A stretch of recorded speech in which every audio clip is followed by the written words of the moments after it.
बच्चों, आज हम 2021 और 22 का जो टेट का पेपर है प्राइमरी का मैथ, उसको हम लोग सॉल्व करने की कोशिश करेंगे और एक एक का पूरा विस्तृत तरीका भी देखेंगे। तो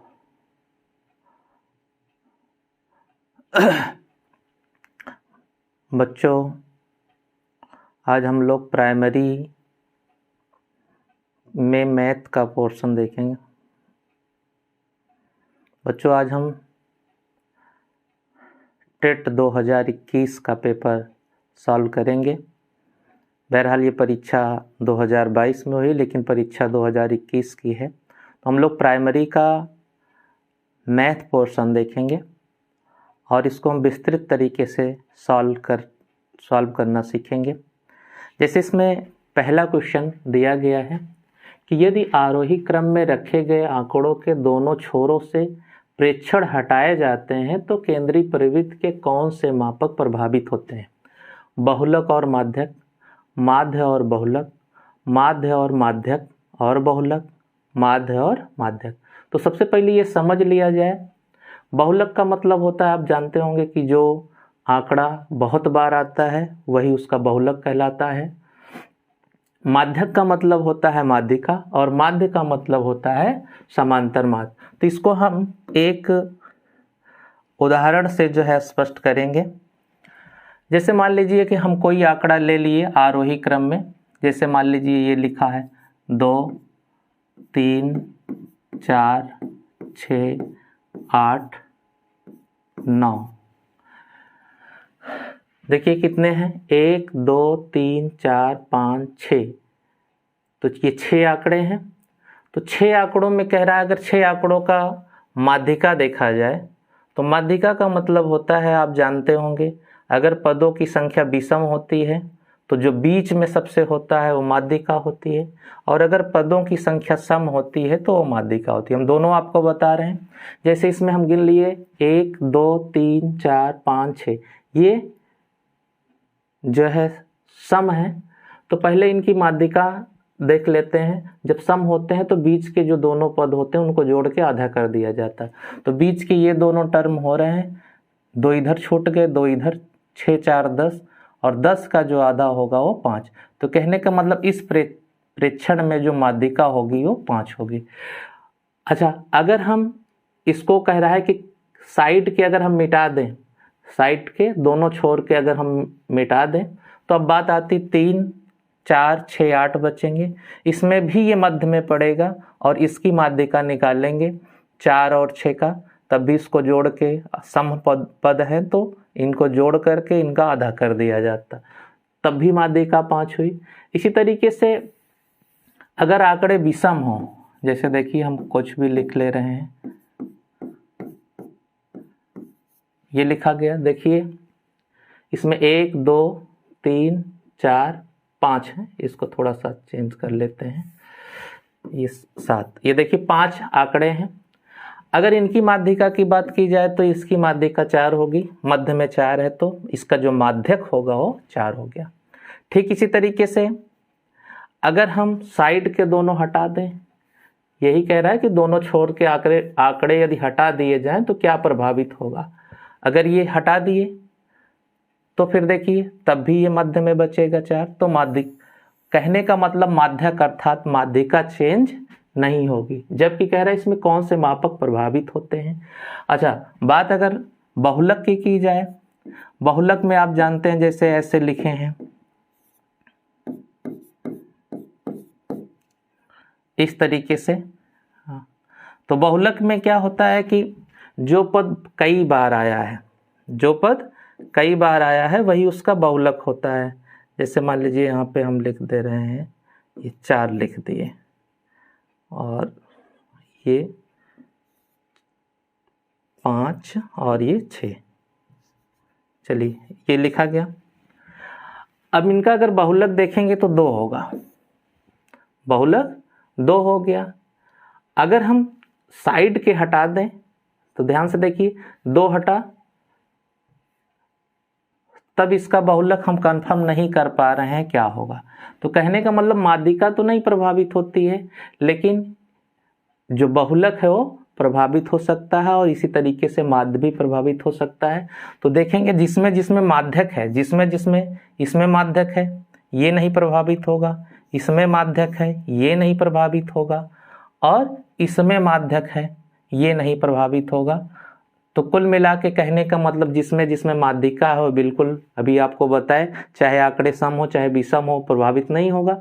तो बचा फिर क्या, माध्य बचा और बहुलक। बहुलक तो प्रभावित होगा, माध्य भी ऐसे हम दिखा सकते हैं। तो इस तरीके से कि हमने जाना कि माध्य और बहुलक, माध्य और बहुलक ये वाला जो पोर्शन है ये प्रभावित होगा, और जिनमें जिनमें माध्यक या अर्थात माध्यिका है वो प्रभावित नहीं होगा। तो अगला क्वेश्चन देखते हैं बच्चा। अगला क्वेश्चन है अगला क्वेश्चन है 5 सेंटीमीटर। बच्चों अगले क्वेश्चन में कह रहा कि 5 सेंटीमीटर बाजू वाले घन के सभी फलकों पर रंग लगाया जाता है। यदि इसे 1 सेंटीमीटर क्यूब वाले घन में काटा जाता है तो 1 सेंटीमीटर क्यूब वाले कितने घनों में केवल एक ही फलक पर कलर होगा। तो देखिए इधर बना दिए हैं एक घन। ये कह रहा कि ऐसे देखिए ये 5 है, 5 सेंटीमीटर इसकी भुजा है। इस तरीके से ये घन बनाया गया है, इस तरीके से ऐसे घन बना हुआ है। इसके 5 खाने किए जा रहे हैं, 1 2 3 4 और ये 5। ऐसे इधर से भी 5, 1 2 3 4 और ये 5। ऐसे इधर वाला भी देख लीजिए, ऐसे ऐसे इसको भी बना दिया गया, 5 खाने इसमें भी, 5 इधर से भी, 5 इधर हो गए, और 5 इसको भी बांटना है, 1 2 3 और ये थोड़ा सा गैपिंग ज़्यादा हो गई, 5। चलिए हम बांट देते हैं ऐसे। इस तरीके से ये घन बना हुआ है। देखिए इसको कह रहा है कि इसके बाहरी सतहों को हम कलर कर दे रहे हैं। ठीक है, कलर कर दे रहे हैं, ऊपर किनारे किनारे कुल कर दे रहे हैं। तो जो देखिए इधर कोने में है, जो यहाँ कोने में है, ये पूरा तो कलर हो गया, इधर भी पूरा कलर, इधर भी पूरा कलर और इधर भी पूरा कलर। इसमें 6 साइड होती हैं, 6 फलक होते हैं। तो 6 साइड में जैसे डिब्बा समझ लीजिए, कोई चौकोर डिब्बा हो कि उसमें 6 पृष्ठ होंगे, इधर भी कलर हुआ, इधर भी हुआ, इधर भी हुआ, इधर नीचे भी और इसके पीछे भी, इस तरीके से 6 हुए। तो अगर हम इसको कलर करते हैं तो एक ही सतह कलर होने वाले देखिए केवल यही घन होंगे। बाकी आप कलर करेंगे तो ये वाला पोर्शन कलर हो जाएगा, और इसके पीछे साइड वाला भी होगा, ये भी हो जाएगा। ऐसे ये वाला पोर्शन पूरा कलर हो गया। ठीक भाई, एक साइड वाला पूरा कलर, ये कलर हो गया। ऐसे ये वाले जो घनाभ हैं ये कलर हो जाएंगे, और एक ये कलर हो गया। ठीक भाई, तो ये पूरा कलर हो गया। ऐसे ये पूरा तो कलर होगा ही होगा, किनारे किनारे के जो भी हैं वो कलर हो जाएंगे। तो बीच में ये देखिए हम बना दिए आपको कि बीच में यही बचेगा जो कि कलर नहीं हुआ होगा। तो गिनिए इसको, 1 2 3 4 5 6 7 8 और 9। तो कह रहा कि जिसमें केवल एक ही फलक रंगा हो, एक ही सतह रंगी हो, ऐसे जो है 9 हो रहे हैं, एक सामने 9, ऐसे चारों तरफ से है। कुल 6 फलक होते हैं, तो 9 का आप 6 में गुणा कर देंगे, 9 इधर होंगे, 9 इधर, 9 इधर, 9 इधर, तो 9 6 54। तो इस प्रश्न में होगा कि अगर 5 सेंटीमीटर वाले भुजा में से अगर 1 सेंटीमीटर के घन काटे जाते हैं तो ऐसे घन जिनकी की केवल एक सतह रंगी होगी उनकी संख्या जो होगी 54 होगी। अगले क्वेश्चन पे देखते हैं बच्चा।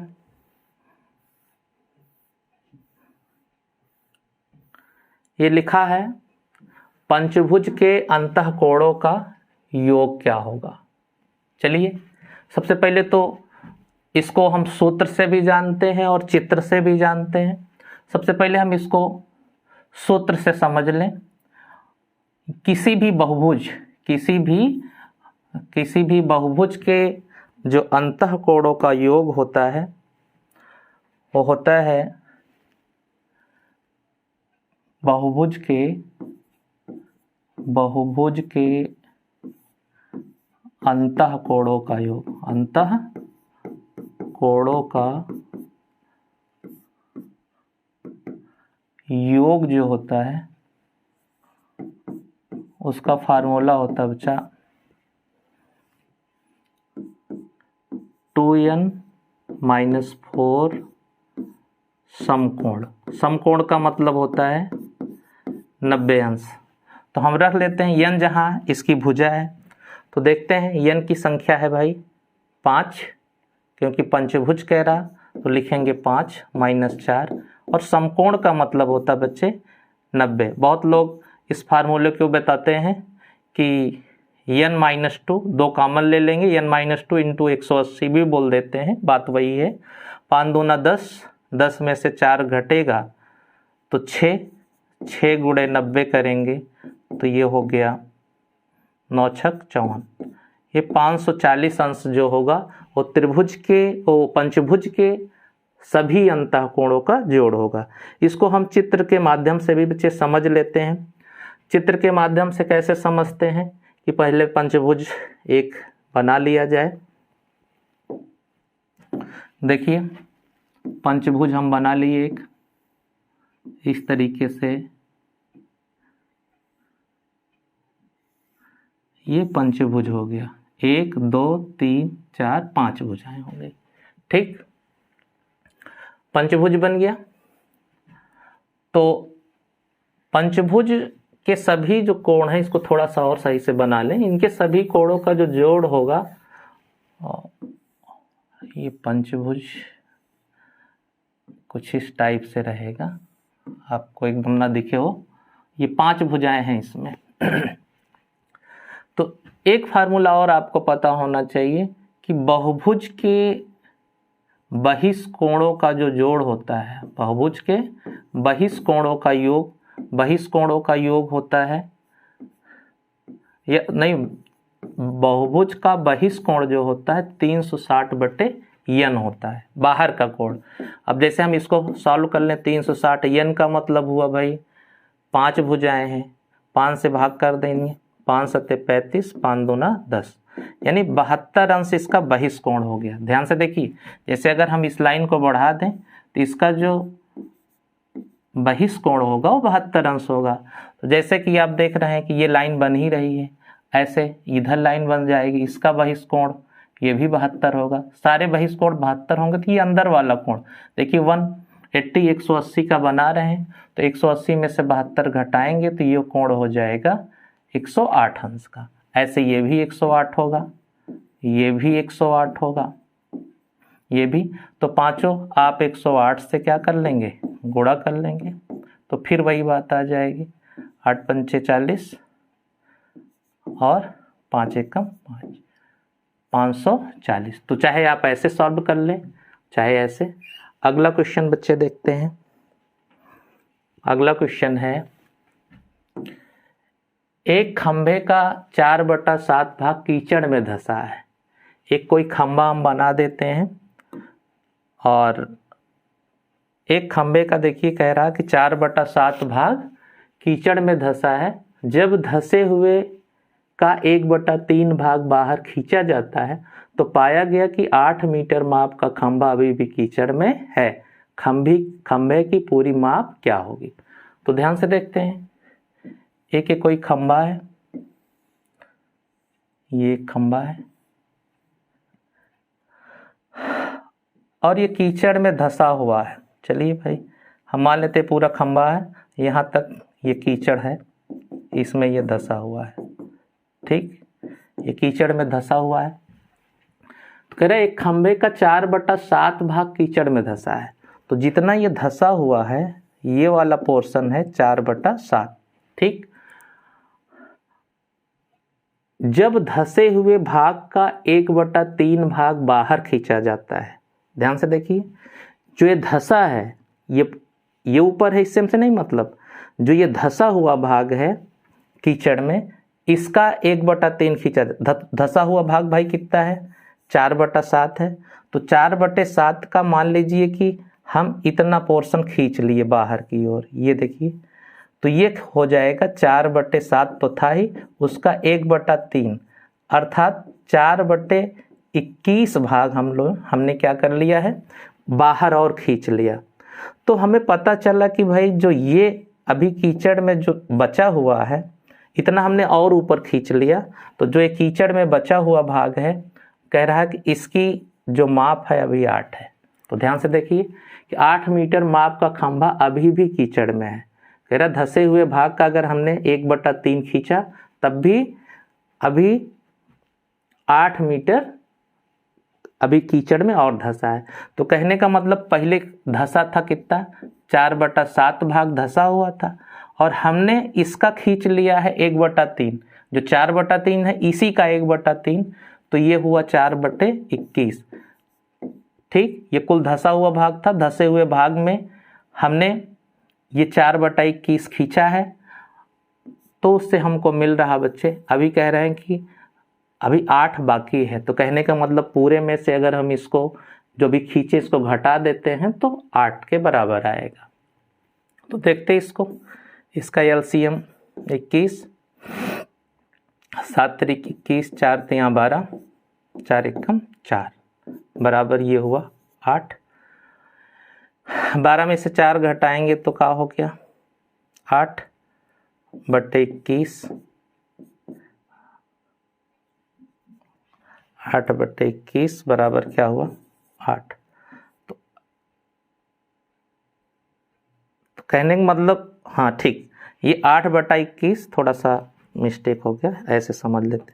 हाँ, ये 8/21 बराबर हो जा रहा है किसके, 8 के।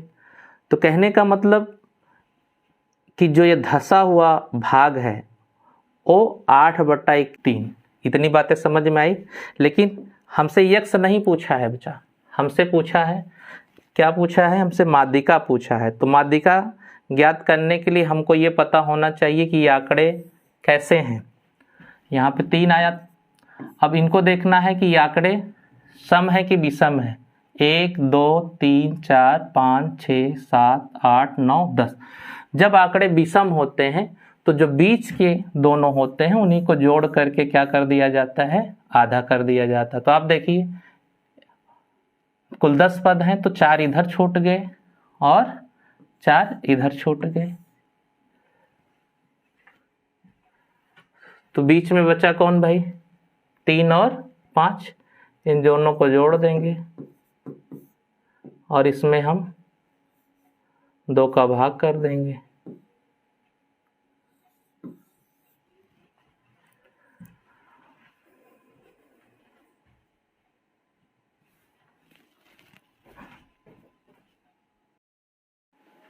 यहाँ x की वैल्यू भी हमने देखी 3 फाइंड किया था, लेकिन हमसे x का मान तो पूछ नहीं रहा, हमसे उसका माध्यक पूछ रहा है। तो माध्यक के लिए सबसे पहले हम आंकड़ों को आरोही या अवरोही क्रम में लिखते हैं। तो हम इसको पहले आरोही क्रम में लिख लेते हैं। आरोही का मतलब सबसे छोटा पहले, तो 1 लिख लिए, 2, फिर 3 लिख लिए, 3 2 बार है, फिर इसके बाद 4 लिख लिए, 5 देखिए 2 बार है, फिर इसके बाद 7 2 बार है, फिर क्या है भाई 8।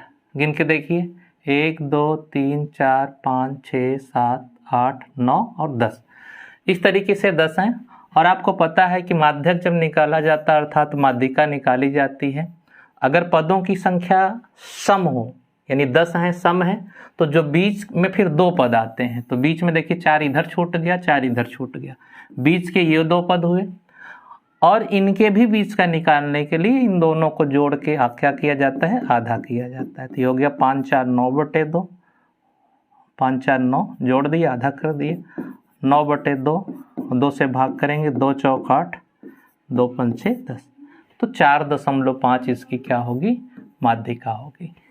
इस तरीके से अगला क्वेश्चन है बच्चे कि सांख्यिकी में विचरण का विश्लेषण नामक विधि का मुख्य श्रेय किसको है। तो ये R.A. फिशर। कौन है भाई?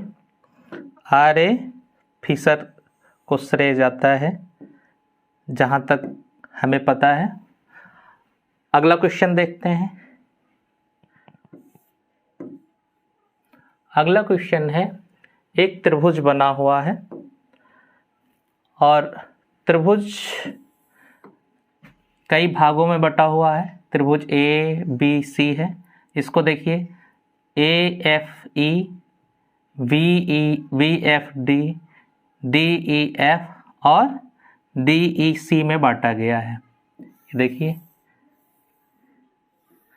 हमसे पूछ रहा है कि त्रिभुज DEF का क्षेत्रफल किसके बराबर होगा। तो देखिए अगर आकृति आप ध्यान से देखें तो देखने से ही स्पष्ट हो जा रहा है कि ये बराबर भागों में बटा हुआ है। इसको बहुत सॉल्व करने की ज़रूरत नहीं है, देख के ही पता चल जा रहा है। तो देखिए इसे कितने पार्ट हो रहे हैं, 1 2 3 और 4। कहने का मतलब 4 पार्ट हुआ। तो हर एक जो छोटा त्रिभुज है वो बड़े वाले त्रिभुज का 1/4 होगा। तो हमसे पूछा है DEF, तो चाहे हमसे DEF पूछता ये वाला, चाहे ये वाला पूछता, चाहे ये वाला त्रिभुज DC पूछता, चाहे ये वाला त्रिभुज AFE पूछता, वो सभी इस बड़े वाले त्रिभुज ABC का 1/4 क्या होगा, 4 होगा, 1/4 होगा। अगला क्वेश्चन देखते बच्चे। तो इसमें त्रिभुज DEF का जो क्षेत्रफल होगा, ये वाला क्वेश्चन पहला वाला सही है, ये वाला विकल्प में। आगे बढ़ते हैं। इसमें पूछा है,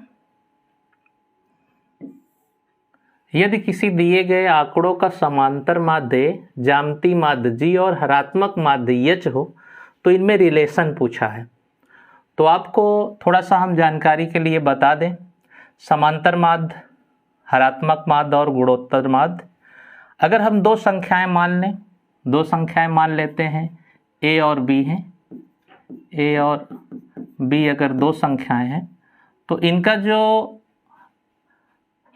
समांतर माध्य होता है वो होता है A + B/2, और जो इनका गुणोत्तर माध्य होता है जियोमेट्रिक मीन, ये होता है √AB, यह फार्मूला है।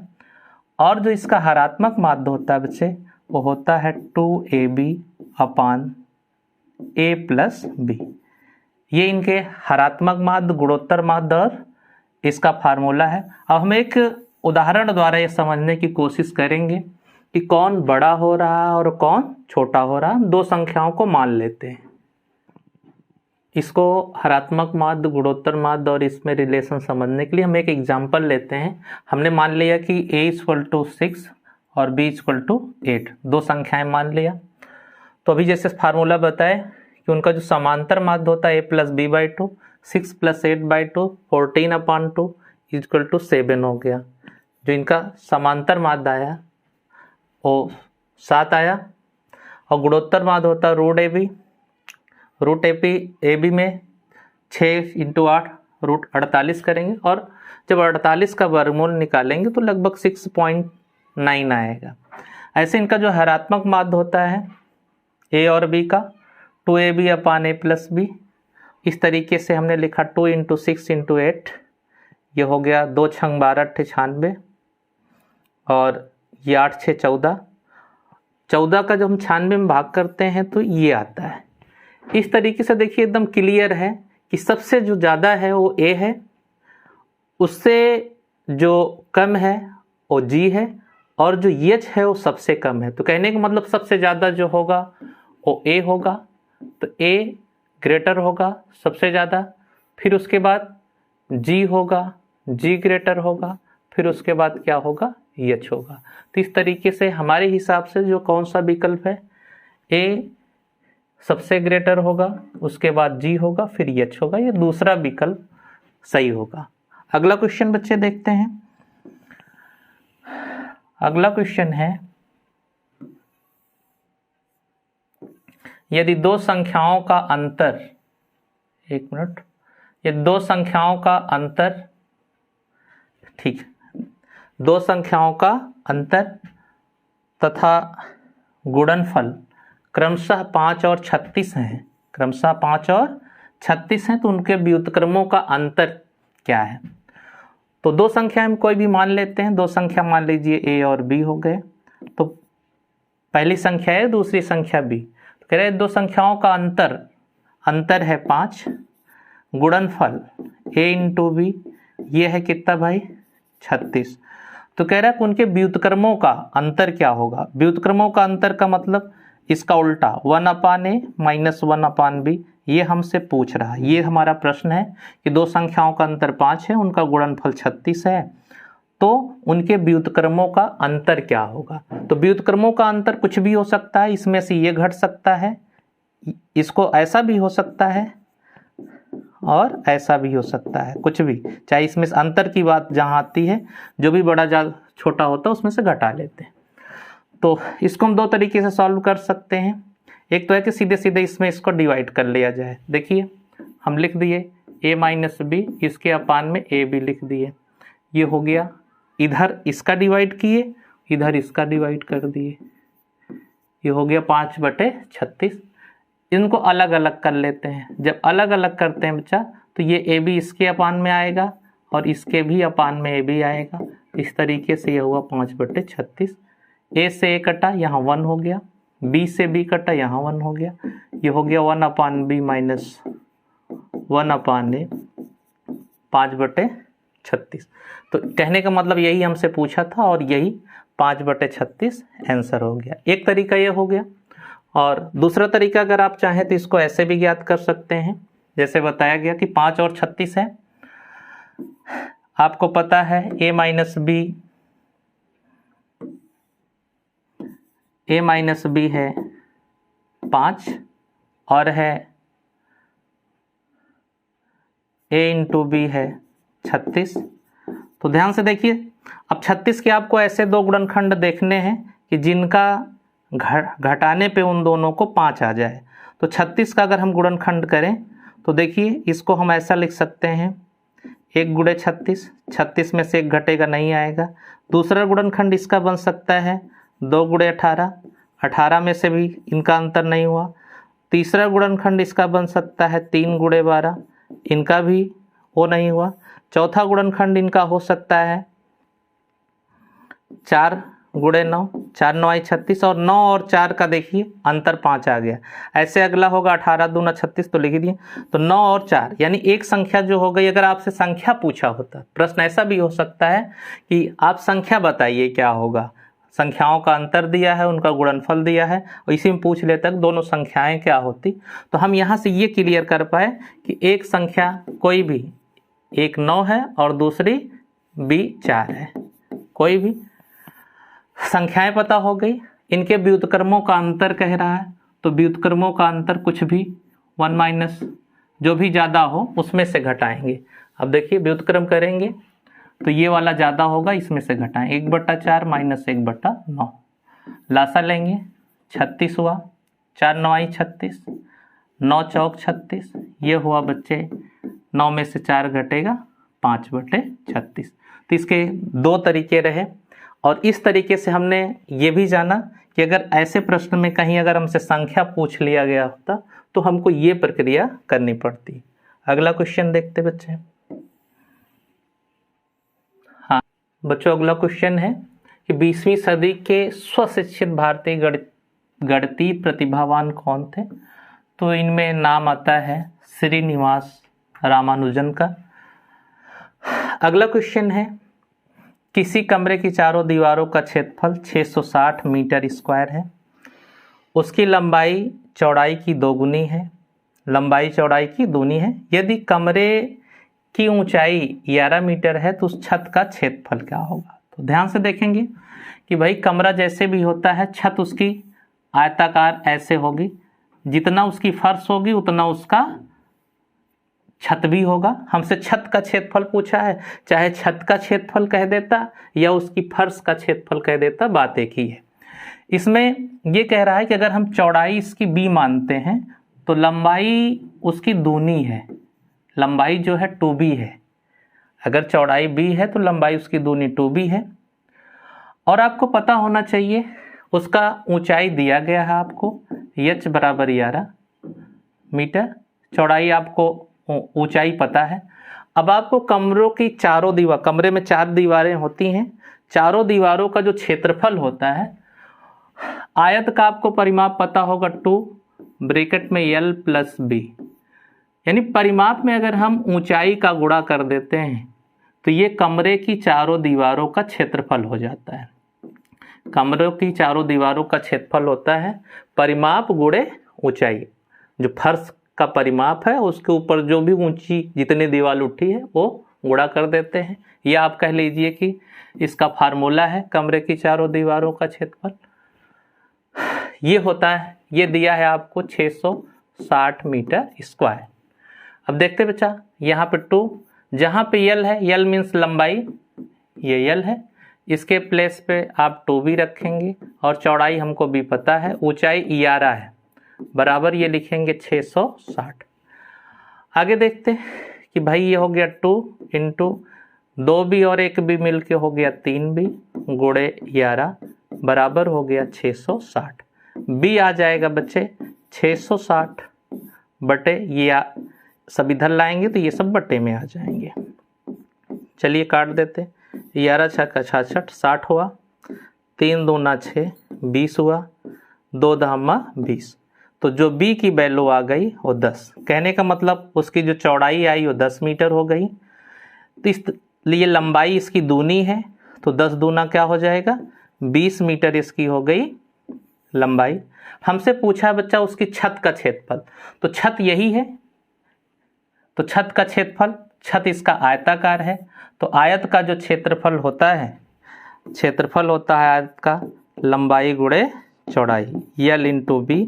तो जब आप 10 और 20 का गुणा करेंगे, देखिए 10 मीटर गुणे 20 मीटर, ये इक्वल टू आएगा 200 मीटर स्क्वायर, यानी 200 वर्ग मीटर। ये चौथा विकल्प सही है, ये आपका आंसर होगा। अगला क्वेश्चन देखते हैं बच्चे। अगला क्वेश्चन है, ये हमसे पूछा है, ये वाला तो हो गया, ये एक भिन्न दिए गई हैं 2-3 और पूछा इनका महत्तम समापवर्तक क्या होगा। तो बच्चे इसका भी फार्मूला आपको पता होता है कि जो भिन्नों का मासा होता है, भिन्नों का मासा बराबर होता है अंशों का मासा बटे हरों का लासा। तो ध्यान से देखेंगे, जो इसका हमें मासा निकालना है भिन्न का, वो होता अंशों का, जिसका जो पूछे, अगर मासा पूछ रहा है तो ऊपर अंशों का मासा लिखेंगे बटे हरों का लासा। ये फार्मूला हो गया। अब आपको लासा मासा आना चाहिए, ये है भिन्नों का मासा। भिन्नों का मासा बराबर अंशों का लासा बटे हरों का मासा। अंशों का मासा, मासा देखिए अंश है 14, 42, 21।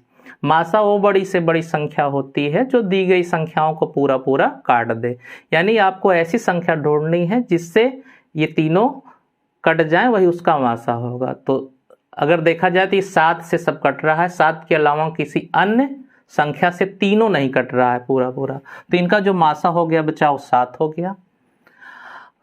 33, 52 और 22 का जो एलसीएम होगा, देखिए हम आपको निकाल दे रहे हैं। इनमें देखिए सब में 11 कॉमन है, 11 कॉमन हो गया, तो यहाँ पे 11 तो यहाँ 33 और यहाँ पे बचेगा 5 और यहाँ बचेगा 2। सब में से 11 कॉमन ले लेंगे तो ये हो गया 3, 5 और 2। इनका आप गुणा कर लीजिए, और एलसीएम नहीं आता तो आप हमारे पुराने जो वीडियो पढ़े हैं लासा कैसे हम जल्दी से ज्ञात करें उसको आप देख सकते हैं। तो इस तरीके से ये देखिए 5 2 9 10 हो गया, 1 0, 11 33, 330। तो आंसर आपका आया बच्चे 7 बटे 330। ये शायद ये चौथा विकल्प सही है, 7 बटे 330 ये आंसर होगा। अगला क्वेश्चन देखते हैं। अगला क्वेश्चन है 7 + 2√10 का वर्गमूल क्या होगा। आपसे इसका वर्गमूल पूछा है, तो सबसे पहले बच्चे आप लिख लो जो कह रहा है, हम लिख लेते हैं इसको कि भाई ये लिखा है 7 + 2√10। इसका हमको वर्गमूल ज्ञात करना है, तो वर्गमूल का साइन लगा दिए। अब चलिए थोड़ा सा और आगे बढ़ते हैं। ये हो गया 7 + 2। अब इस जो 10 है इसको 2 भाग में ऐसा तोड़िए कि जोड़ने से 7 आ जाए। इसका गुणनखंड ऐसे आपको बनाना है। तो गुणनखंड इसका 1 × 10 होगा, तो 10 × 1 = 11 हो गए, वो ठीक नहीं। 2 × 5 = 10 और 2 और 5 मिला के 7 हो जाएगा, तो ये सही है। तो इसको आप लिख सकते हो 2 × 5।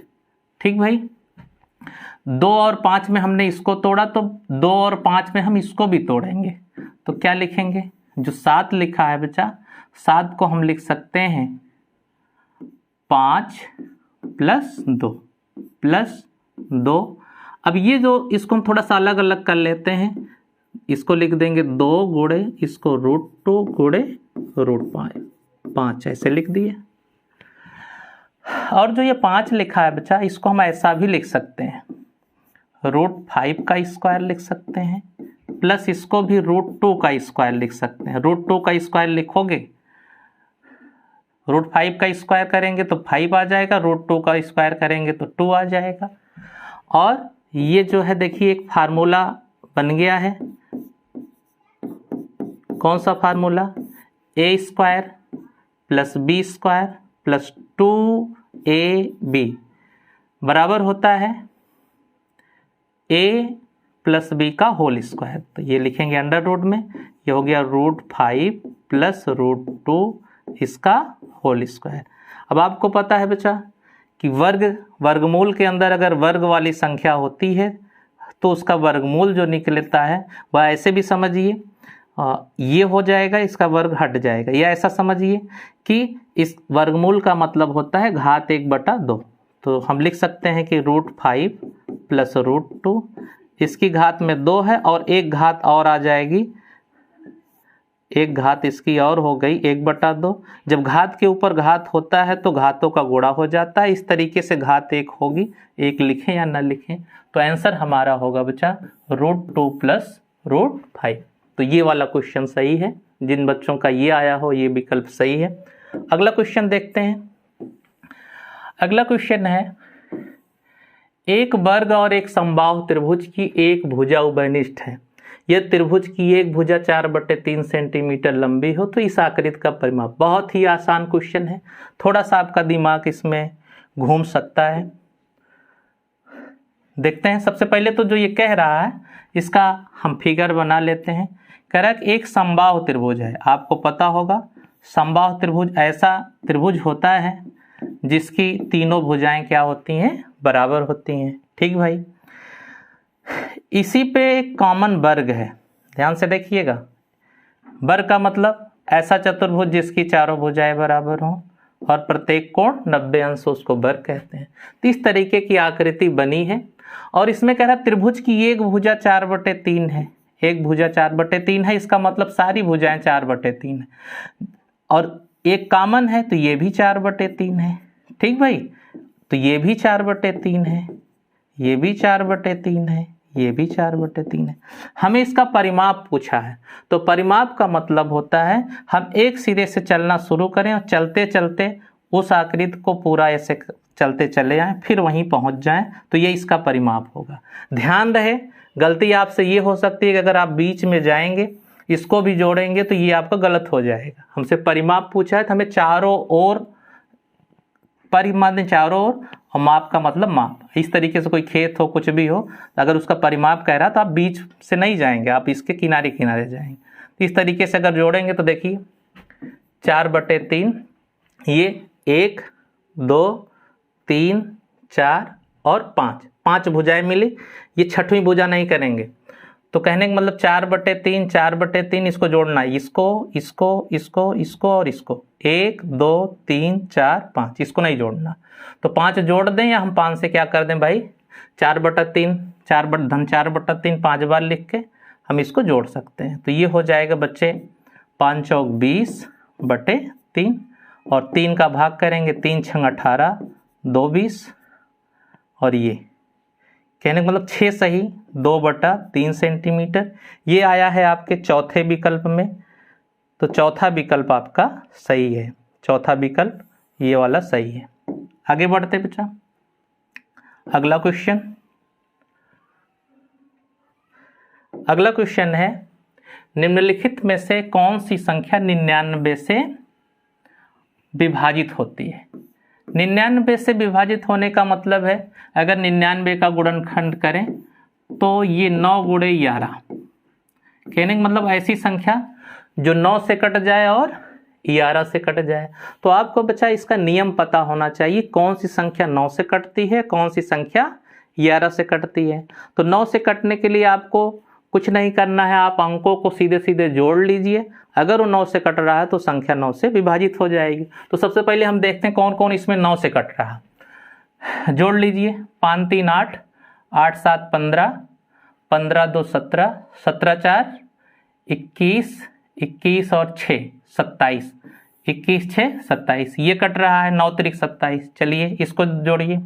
9 1 10, 10 3 13, 13 4 17, 17 और 6 23, 23 2 25, ये नहीं कट रहा है तो ये नहीं होगा। ऐसे इसको देखते हैं, 3 1 4, 5 4 9, 9 7 16, 16 और 9 25, 25 2 27, ये वाला कट रहा है, ये हो सकता है। ऐसे इसको देखते हैं, 1 1 2, 4 2 6, 6 3 9, 9 4 13, 13 5 18, ये तीनों हो सकते हैं, ये नहीं होगा। अब आती बात 11 से, इसमें देखेंगे कौन सा कट रहा है। 11 से कटने का नियम ये है कि आप एक एक अंकों को छोड़ के जोड़ लीजिए, फिर उनका अंतर देख लीजिए। जैसे अब इसको जोड़िए, 3 7 3 10, 10 4 14, 14 6 20 हो गया, ये हो गया 20। फिर जो छोटे अंक हैं इनका योग करते तो 5 2 7, 7 और 0 जोड़ोगे तो 7, और घटाओगे तो इनका अंतर 0 होना चाहिए या 11 से कटने वाली संख्या आनी चाहिए। तो अगर इनको घटाते हैं तो ये आया बच्चे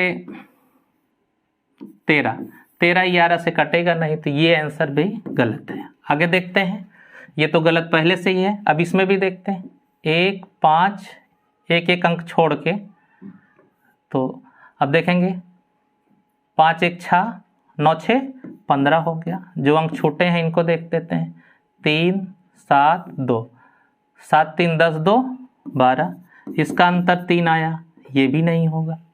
अब इसको देखते हैं, ये देखिए, ये हो गया 1 4 1 5, 5 4 9 हो गया, माइनस इसको देखते हैं, 1 1 3 और 5, 3 1 4, 4 5 9, 9 में से 9 घटा तो 0। तो ये संख्या 11 से भी कट रही है, 9 से भी कट रही, तो ये वाला आंसर आपका होगा। तो इसके लिए आपको संख्याओं से कटने का नियम आना चाहिए कि जो संख्या 9 से कट जाए, 11 से कट जाए, वो संख्या 99 से कट जाएगी। अगला क्वेश्चन बचा है कि पाई क्या है? पाई परिमेय है, अपरिमेय है, पूर्णांक है, क्या है? और इसको भी और अच्छे से जानना है तो आप हमारे पुराने वीडियो देख सकते हैं, जिसमें बहुत ही स्पष्ट तरीके से आपको बताया गया है कि पाई है क्या चीज़। तो यहाँ हम आपको बता देते हैं, पाई एक अपरिमेय संख्या है, न तो ये अभाज्य है, न पूर्णांक है, न परिमेय है। अब इस पे अगर हम चर्चा करेंगे तो ये थोड़ा सा विस्तृत हो जाएगा, यहाँ पेपर सॉल्व कराया जा रहा है।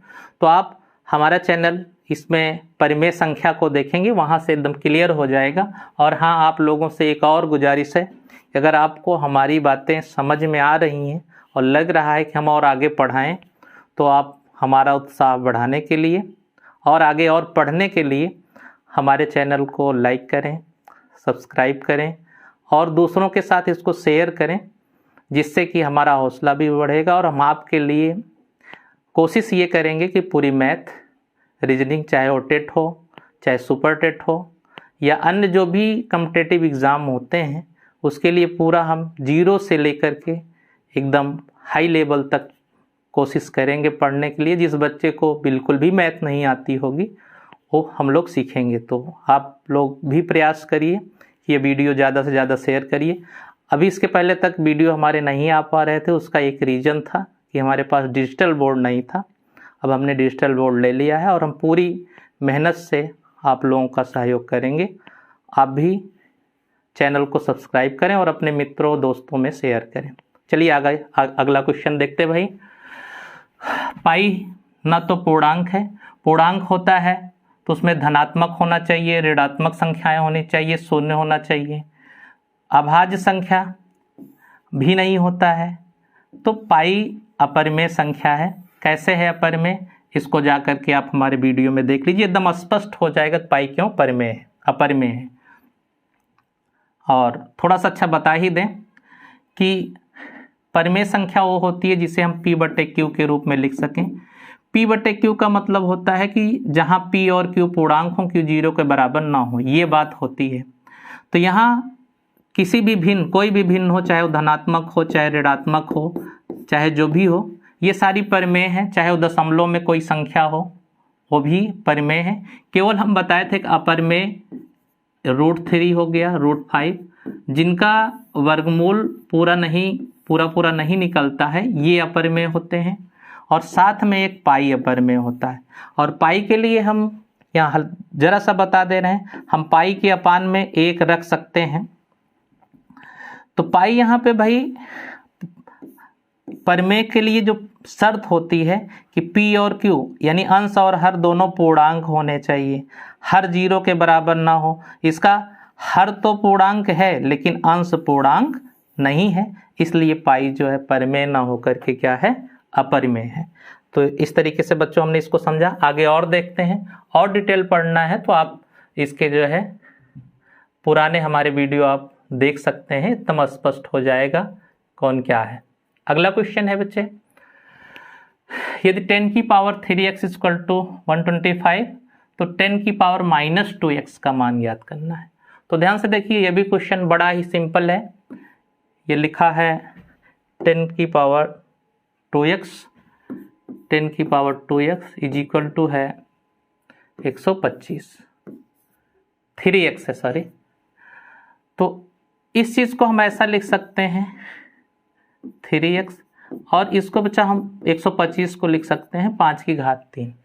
एक चीज और, इसको हम ऐसा लिख सकते हैं और इसको 5 की घात 3। घातांक का नियम होता है, यदि घात के ऊपर घात लगी होती है तो उनका गुणा हो जाता है।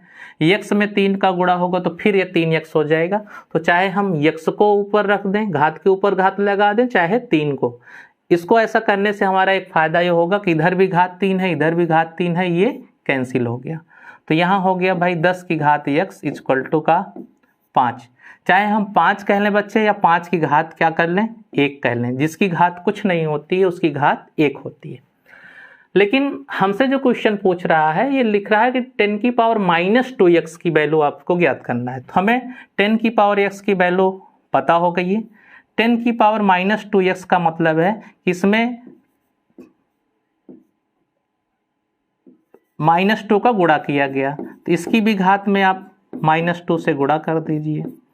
तो ये हो गया 10 की पावर -2x, और ये हुआ बचा 5 की घात -2। नीचे इसको लिखेंगे तो ये 5 की घात 2 पॉजिटिव हो जाएगी, और 5 की घात 2 का मतलब होता है 1/25। घातांक पढ़ाएंगे उसमें एकदम क्लियर हो जाएगा। तो हमारा जो आंसर हुआ बच्चे वो हुआ 1/25। अगला क्वेश्चन देखते हैं।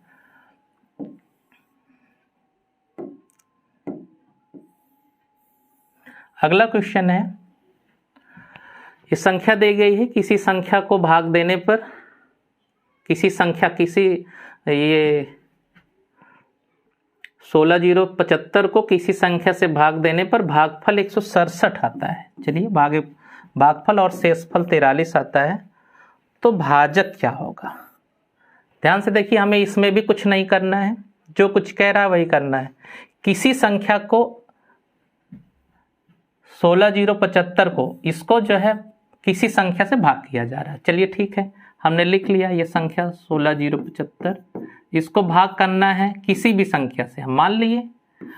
तो जो भागफल आ रहा है बच्चा वो 167 आ रहा है, और शेषफल क्या आ रहा है 43। अब आप अगर भाग सीखे होंगे तो जानते होंगे, इसका गुणा करके अगर शेष को जोड़ दिया जाता है तो ये चीज़ आ जाती है। तो वही चीज़ हम करेंगे। तो x गुणे 167 कर लिए, प्लस इसमें से 43 जोड़ दिए, तो ये हो गया हमारा 16075। ठीक है, ये हो गया 167x, और बचा 43 जब इधर आएगा तो ये घट जाएगा, 43 इसमें से घटा देंगे। 167x इक्वल टू, ये हो गया 5 में से 3 घटेगा 2, 7 में से 4 घटा 3, 0 और ये, और x की वैल्यू होगी 16032 अपान में 167। अब 167 का आप भाग कर लेंगे इसमें, तो ये आपका आ जाएगा 96। ठीक भाई, भाग करके आप देख लीजिएगा। अगला क्वेश्चन देखते हैं, टाइम ज़्यादा लग रहा है, नहीं तो भाग करके दिखाते। अगला क्वेश्चन लिखा है 50 से छोटे धन पूर्णांकों में अभाज्यों की संख्या कितनी है। बहुत ही अच्छा क्वेश्चन है, बहुत आसान क्वेश्चन है कि 50 से छोटे आपसे अभाज्य पूछ रहा है, यानी अभाज्य संख्या पूछ रहा है। तो इसमें भी आपको बहुत कंफ्यूजन होता है कि एक अभाज्य है कि भाज्य है, आप अभाज्य में एक को भी ले जाते हैं। ये भी बहुत क्लियर जानने के लिए आप हमारा पिछला वीडियो देख सकते हैं, एकदम स्पष्ट हो जाएगा कि एक ना तो भाज्य है और ना ही अभाज्य है। तो अभाज्य संख्या की जो शुरुआत होती है बच्चा, वो 2 से होती है। अभाज्य संख्याएं ऐसी संख्याएं होती हैं जो स्वयं और एक के अलावा किसी से नहीं कटती हैं। तो 50 से छोटे ऐसे देखना है, तो सबसे छोटी जो अभाज्य संख्या होती है वो होती है 2।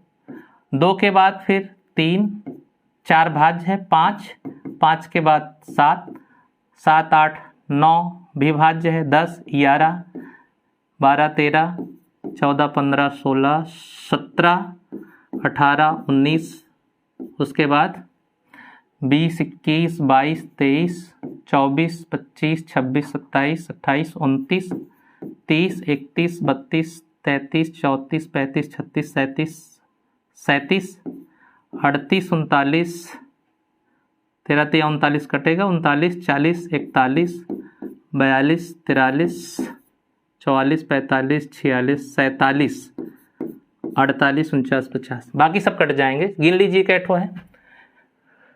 1, 2, 3, 4, 5, 6, 7, 8, 9, 10, 11, 12, 13, 14, 15। तो कौन सा विकल्प सही है भाई? तीसरा विकल्प सही है कि 50 से छोटे जो धन अभाज्य संख्याएं हैं वो ये होंगे। अगला क्वेश्चन कह रहा है हमसे कि 2 संख्याओं में बड़ी संख्या का दूना छोटी संख्या के 5 गुने से 3 ज़्यादा है तथा बड़ी संख्या के 4 गुने और छोटी संख्या के 3 गुने का योग 71 है, वे संख्याएं क्या हैं? तो ये भी बड़ा आसान क्वेश्चन है कि 2 संख्याओं में से बड़ी संख्या का दूना छोटी संख्या के 5 गुने से 3 ज़्यादा है। जो कह रहा है वही आप कर दीजिए। देखिए ये कह रहा है बड़ी संख्या का दूना, ये हमने लिख लिया बड़ी संख्या का दूना कह रहा है। दूना का मतलब इसमें 2 का गुणा, और ये बराबर है छोटी संख्या के 5 गुने से। छोटी संख्या जो है, छोटी संख्या इसके 5 गुने से कितना ज़्यादा है?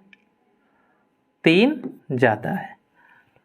और कह रहा है यहाँ से एक हमको रिलेशन मिलेगा, किसी भी संख्या को आप मान लीजिए, मान लेते हैं कि हम बड़ी संख्या x है, तो x गुणे 2 हो गया, x गुणे 2 बराबर 5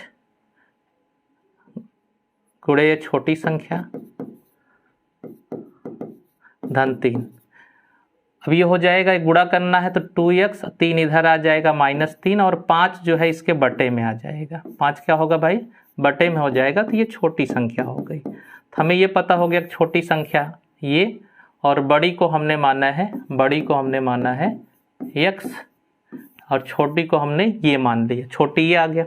अगला क्वेश्चन, अगली बात और कह रहा है बड़ी संख्या के 4 गुने और छोटी संख्या के 3 गुने का योग 71 है।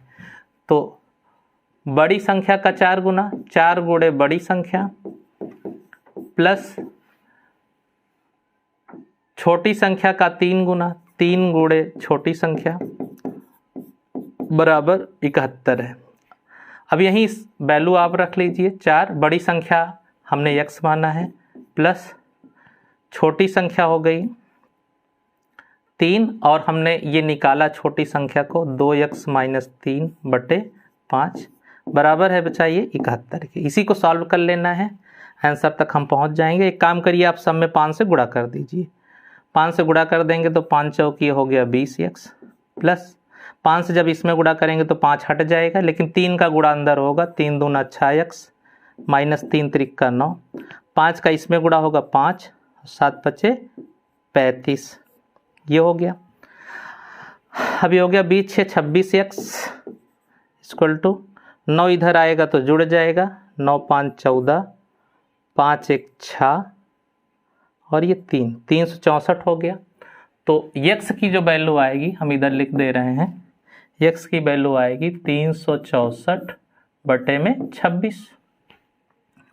26 काट दीजिए, 2 से कटेगा 13, 2 1 कम 2, 2 8 16, 2 दूना 4, 13 से काट दीजिए, 13 1 कम 13, 5 18 52 बनेगा, 13 चौका 52, तो x आ गया भाई 14। बड़ी संख्या हो गई 14, और छोटी संख्या निकालना है तो छोटी संख्या को हमने मानना है 2x माइनस 3/5, तो x की वैल्यू है 14, 14 दूनी हो जाएगा 28, 28 में से 3 घटेगा तो 25 बटे 5, 5 बचे 25, तो छोटी संख्या 5 और बड़ी संख्या 14, तो ये विकल्प आपका दूसरा सही है। ठीक भाई, अगला क्वेश्चन देखते बच्चा। अगला क्वेश्चन है, एक वर्ग का क्षेत्रफल जिसकी भुजा 8 सेंटीमीटर है, उस आयत के क्षेत्रफल के बराबर है जिसकी लंबाई 16 सेंटीमीटर। देखिए इसको थोड़ा सा हम चित्र बना के भी आपको दिखा दें। एक ये वर्ग है, इसकी भुजा 8 सेंटीमीटर, तो वर्ग की लंबाई चौड़ाई सब बराबर होती है, ये हो गया। और कहा एक आयत बना है जिसका लंबाई 16 है, हमको चौड़ाई नहीं पता, लेकिन क्षेत्रफल समान है, तो हम कह सकते हैं कि आयत का क्षेत्रफल बराबर वर्ग का क्षेत्रफल, और वर्ग का क्षेत्रफल लंबाई गुणे चौड़ाई यानी भुजा का वर्ग होता।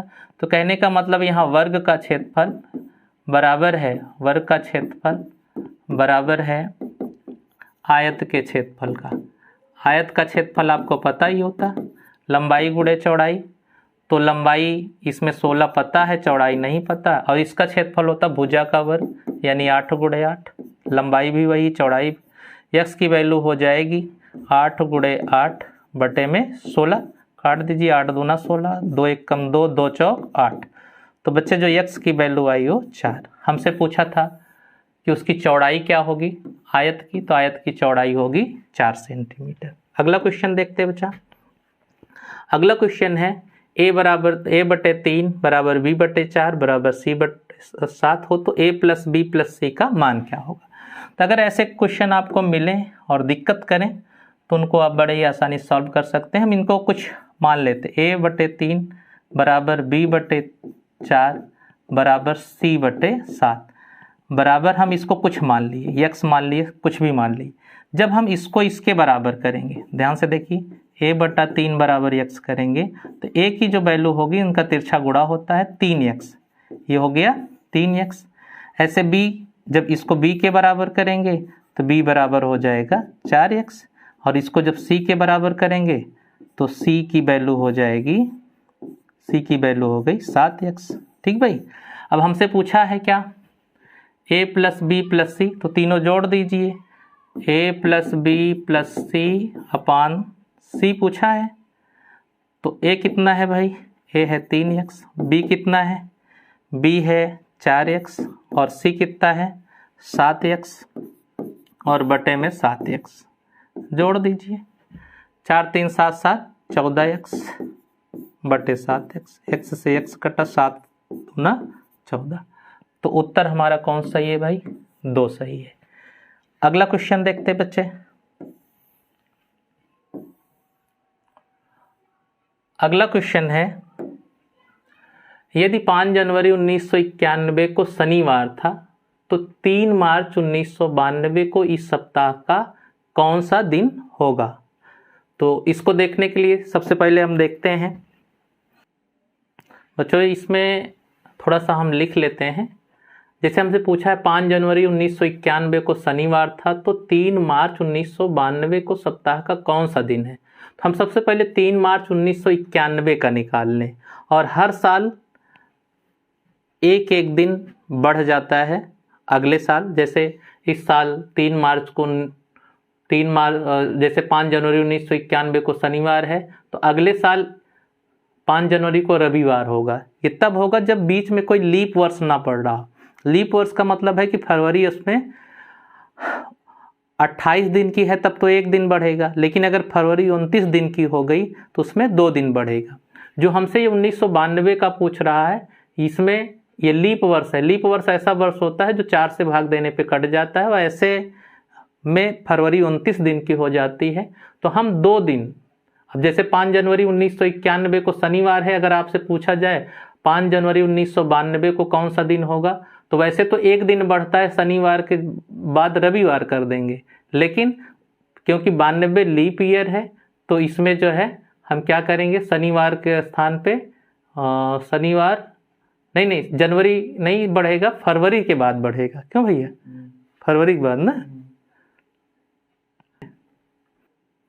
ये बच्चे जैसे 5 जनवरी 1991 को शनिवार है, अगर पूछा जाए 5 जनवरी 1992 को क्या होगा, तो शनिवार से एक ज़्यादा रविवार हो जाएगा। सामान्यतः हर साल जो इस साल किसी भी दिन पड़ रहा है, अगला एक दिन उससे ज़्यादा हो जाता है। लेकिन अगर बीच में लीप वर्ष पड़ रहा है, यानी फरवरी 29 की हो जा रही, तो जनवरी तो ठीक है, फरवरी के बाद के जो महीने हैं उनको हम 2-2 दिन बढ़ा देते हैं। तो यहाँ हमसे मार्च पूछा है, तो उससे पहले फरवरी आएगा। फरवरी ये लीप वर्ष हो रहा 1992, तो ये क्या हो जाएगा, जो भी कुछ आएगा मार्च का महीना वो 2 दिन इससे एक्स्ट्रा होगा, 2-2 दिन बढ़ेगा। अगर जैसे आज 1 मार्च को कुछ है, 1 मार्च 1991 को रविवार है, तो 1 मार्च 1992 को जो होगा वो सोमवार मंगलवार होगा, इस तरीके से होगा। तो यहाँ हम समझ लेते हैं। हम सबसे पहले इसमें 3 मार्च 1992 को निकालेंगे कि कौन सा, 3 मार्च 1991 को निकालेंगे कौन सा दिन है, उसी में हम 2 दिन बढ़ा देंगे तो हमको 92 का आ जाए। तो इसके लिए सिंपल हम तरीका अपना रहे हैं, कोई ट्रिक नहीं, एकदम डिस्क्रिप्टिव बता रहे हैं कि भाई 5 जनवरी 1991 को शनिवार है, तो हम इसी में 7 जोड़ते गए, 7 5 12, 12 को फिर शनिवार होगा, फिर 19 को शनिवार होगा, फिर 26 को शनिवार होगा। फिर देखिए ये महीना जनवरी का ख़त्म हो रहा है, 31 का महीना होता है, 26 5 31 इसमें फिर महीना क्लोज होगा, फिर 2 तारीख आ जाएगा, 2 को शनिवार होगा, 2 के बाद फिर फरवरी चल रहा है, 2 के बाद 7 जोड़ेंगे, 9 को शनिवार होगा, 9 के बाद 9 7 16 को शनिवार होगा, 16 के बाद 23 को शनिवार होगा। ये फरवरी में यहाँ तक ठीक है। अब क्योंकि ये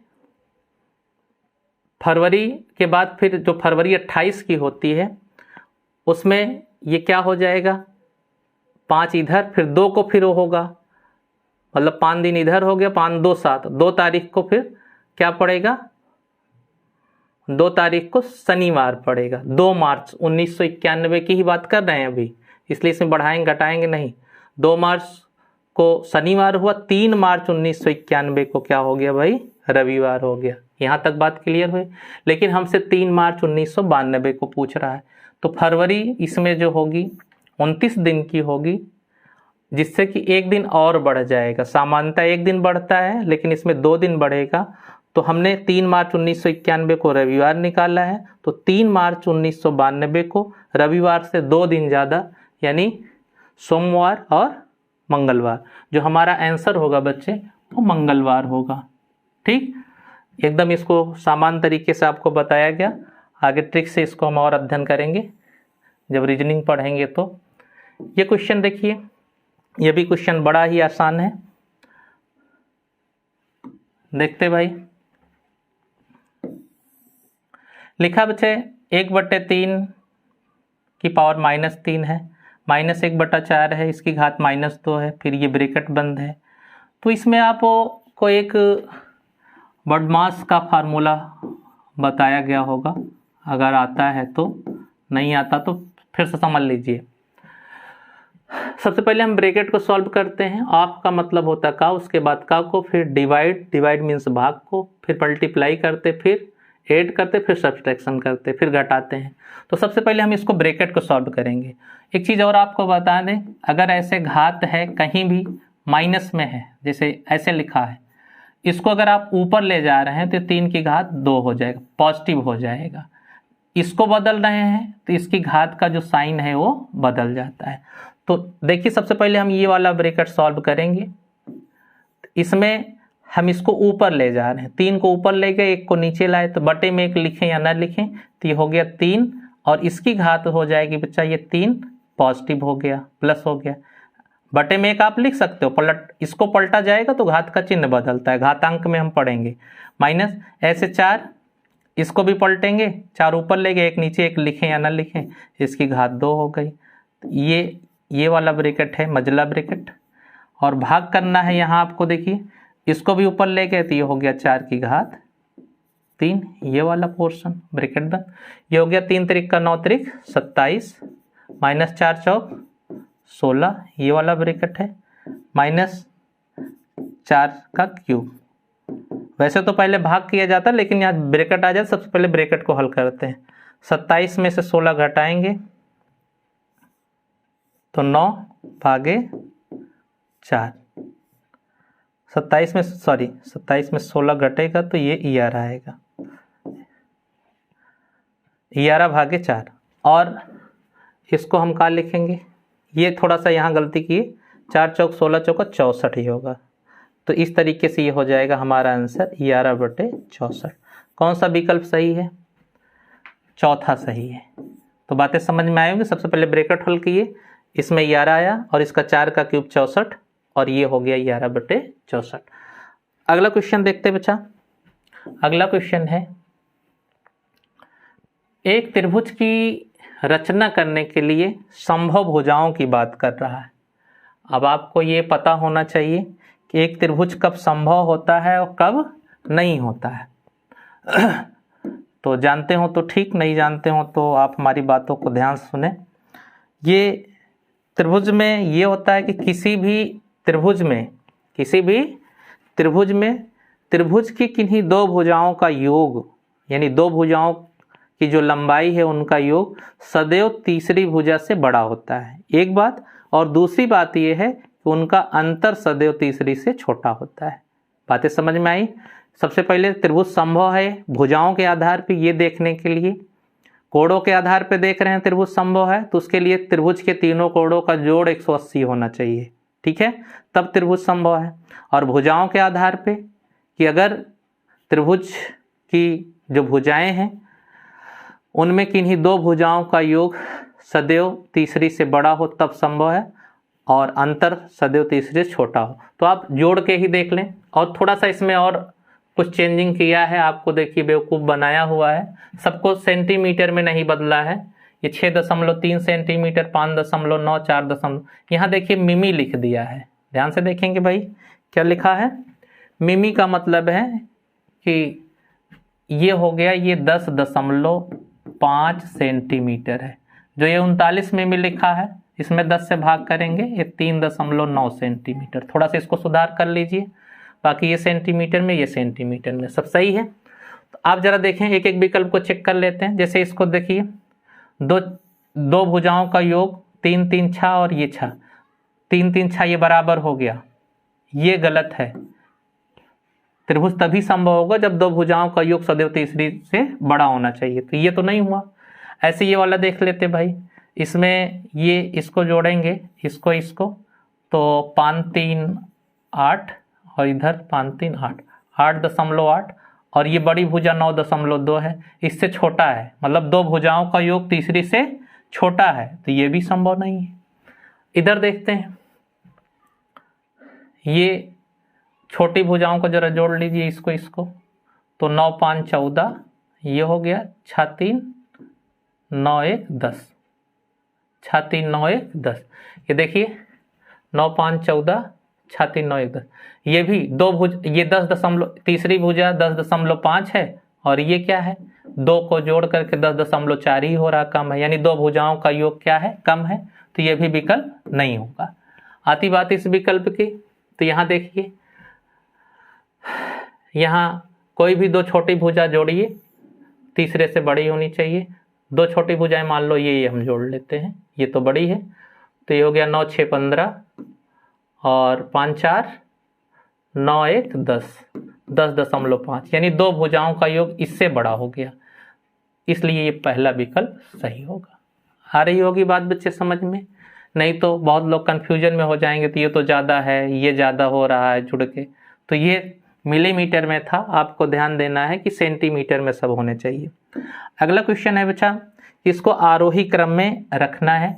कैसे हम इसको आरोही क्रम में रख पाएंगे? आरोही का मतलब होता है सबसे पहले छोटी, फिर उससे बड़ी, फिर सबसे बड़ी। तो सबसे पहले आपको ये पता होना चाहिए,